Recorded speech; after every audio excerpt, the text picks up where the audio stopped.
We have David Grasso, anchor of Bold. All right, it's been a minute. Glad to have you. It has been a minute. Always great to be here, though, Dr. Richey. Give it to me. Good to have you, my dear brother. All right, David, we're going to chop it up about not only mass shootings in America, but the political response specifically contextualized through conservative response. I don't want to presume what you believe about that dynamic, so I will allow you to tell us and then opine from there. Sure. Well, I think in Texas, there's definitely a problem with political extremism. I think that's something that we could agree with. I mean, a lot of people on the right would think that as well. And I think definitely I'm not here representing myself as a, hardcore Christian, but I consider myself Christian. And, responding to something tragic like the shooting with religious Bible verses is probably not the best look for lawmakers, especially, Jesus always said, turn the other cheek. He probably wouldn't have been pro-gun, but that's not very convenient for today's narrative. I think that we need to exhibit more sensitivity when it comes to these events. Whether you're liberal or conservative, sensitivity is what's needed, not, hey, it's supposed to be like this, or, oh, whatever. And I think it comes off as careless and really insensitive. I want to say this because I do agree with your point that these responses are typically inappropriate, given the fact that they are lawmakers. They're in the business of developing, creating, and implementing policy. But let me read something that I thought was quite fascinating. So a Republican out of Texas who represents that area, right? He goes on record and basically says, I know people who want to make this political, but prayers are important and they're powerful in the families who are devastated right now. That was Keith Self, who represents the 3rd District of Texas, okay? Now, what he's trying to do is dissuade anyone from holding him accountable to do his damn job, which is to present policy dynamics that solve problems that protect people. He doesn't want to have that conversation because that conversation is not popular. But let's be very clear, dear brother.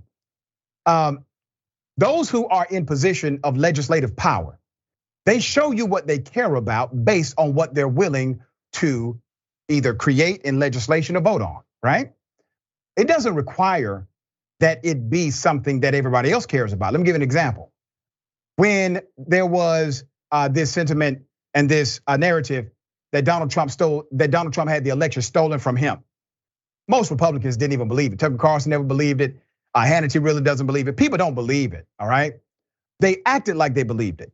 But the lawmakers, even the one who just went on record and said pray, not legislate, all of these lawmakers, dear brother, decided to show they cared by presenting legislation based on a lie. And they all knew it was a lie, right? Nobody said, hey, if people want to commit voter fraud, they're going to commit voter fraud anyway. You need to just pray that everything works out. Nobody said that. Everybody decided to engage in a legislative battle.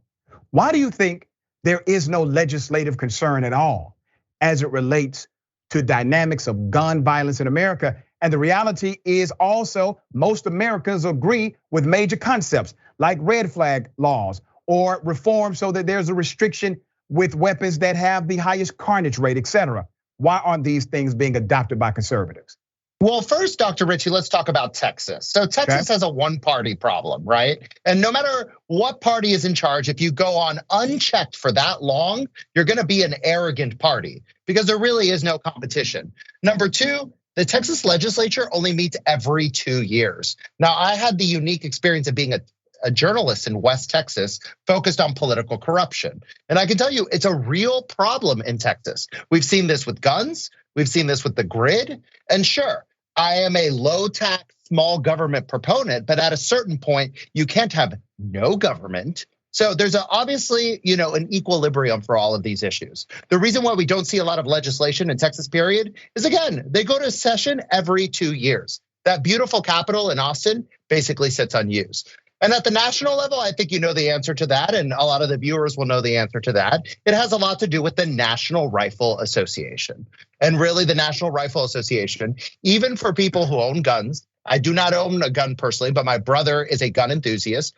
He has stopped paying his NRA dues because he feels that they do not represent most gun owners' views. And we have a definite problem with that in Washington, especially we've seen with the NRA cozying up to Russia in recent years, and really operating fundamentally as a slush fund. And unfortunately, while it's very weird that the NRA operates as a slush fund, we all ultimately suffer because I feel there is a lot of room for common sense agreement on gun issues. Now, the research is not clear on whether these will actually work, but I think it's worth a try. Man, let me say this to you, dear brother. That's why I appreciate having you on the show. You and I may not agree on ideological principles all up and down the equator, and that's fine. But you do talk with some sense, okay? And let's highlight something your brother did, right? He said, okay, I'm gonna stop paying the NRA because they're not representing my values. I literally said that on this show last week. And I brought up a survey where it showed that NRA members, the majority of NRA members, are for restricting gun sales as it relates to those who have been diagnosed with a mental health issue. They believe these things are common sense dynamics that should be applied to the everyday American or to the everyday person. So why? And you hit it, right? You said, well, it's because of the NRA, but it's not really the NRA. The NRA is kind of the front man. The NRA, they have become the de facto lobbying wing of gun manufacturers. And you have to look at what really has happened here, dear brother. There's a self-correction in the market called tort law. Tort law, right? You know what I'm going. Tort law allows the public to hold companies accountable that may not be significantly regulated. Because if they make a product that leads to the death or harm of another human being, tort law can bring that company in court and hold them accountable to the safety protocols of their product. The only company in America that has its own law creating immunity to tort action is gun manufacturing industry. That's it. We literally have a special law that says you can't sue this manufacturer under tort law doctrine in this country. That eliminates the self-regulatory dynamic that would be implemented by way of the public because courts are available to you as remedy.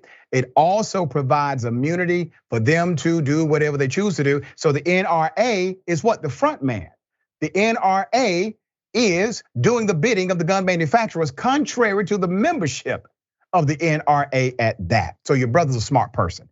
Do you think this ever changes, brother? Do you think somehow the narrative goes back to common sense when we literally used to have Democrats and Republicans vote on gun reform in the United States? Well, I think there's a lot of misinformation around guns. So let's talk about guns without, politicizing it. First of all, it's really important to mention that Black Americans, gay Americans, and women are some of the fastest growing demographics of going out and buying guns right now, right? And I believe that law-abiding citizens should have the right to buy a gun. Yet again, I do not own a gun, but I know a lot of people who do. Now, as what you're saying, there is a lot of room for common sense reform. Here's the problem. It all gets politicized. It goes from no guns on one side to anyone can have a gun. And a lot of issues are a lot more complicated than that. Even the assault rifle ban, my brother always goes on and on about assault rifles, how a lot of times we ban things that look scary.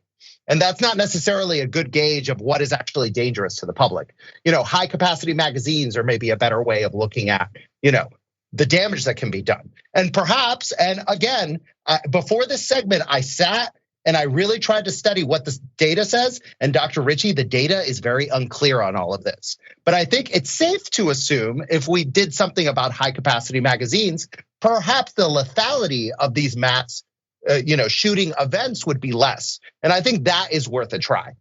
Red flag laws, as you said, keeping guns out of the mentally ill. Also requiring background checks for private sales. Because right now, you and I can decide to exchange money for guns, and there is no record of it. That's so correct.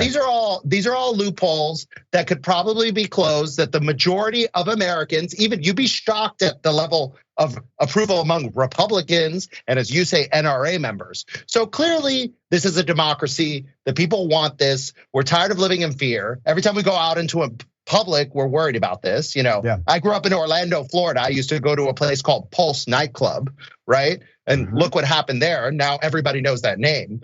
So, we're all slightly tired of this. And I think just because you're a conservative or a liberal has nothing to do with it. This is about pragmatism.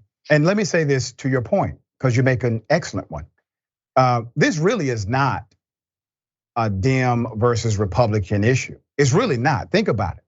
The vast majority of Democrats and Republicans agree on most of this stuff. It only gets separated when you go to DC. When you go to DC, all of a sudden, there's this partisan contrast. So let me read the data. A poll by the University of Chicago, Harris School of Public Policy, and the Associated Press cites 71% of Americans say gun laws should be stricter, all right? Then you have the public policy polling survey that says 83% of gun owners support expanding background checks. That also includes 72% of current NRA members. They support background checks. Also, Morning Consult and Politico, 88% of respondents support universal background checks. 81% said they support making private gun sales and those loopholes, making them subject to background checks. Once again, vast majority, Democrats, Republicans, independent, black, white, brown, male, female, the vast majority of every demographic believes in these things, these items right here, and they have done so for 12 years straight. You don't have a law yet federally. When is this going to change, dear brother? These are policies that may have a cause and effect relationship and actually decrease carnage as we see it moving forward. But if we legislate nothing, we can expect absolutely nothing to change. Well, I think you make a good point though, Dr. Richey, which is torts are always a great way to cause change. Because right now, the legislative branch of our government is really subject to gridlock. But if you hold people accountable for their behavior, whether it's saying, certain things on television or, not storing your gun properly and your kid grabs it and causes a mass shooting, if there were legal ramifications for all of this, our world might be dramatically different. All right, so I'm gonna ask you now, I'm gonna put you on the spot, brother. Will you agree with me and call for the overturning of the federal law that gives gun manufacturers complete immunity from tort law action? I honestly don't know whether that's the solution. I'm open to it, but I'm not gonna sit here and misrepresent my opinion. Okay, all right. So next time when you come back on the show, I want you to have a well-researched opinion about that, because I think that's going to get us the action we need sooner than waiting on Congress to pass a bill about guns. I think simply overturning that law may be helpful, all right? I appreciate you being on the show always, dear brother. Thank you, sir.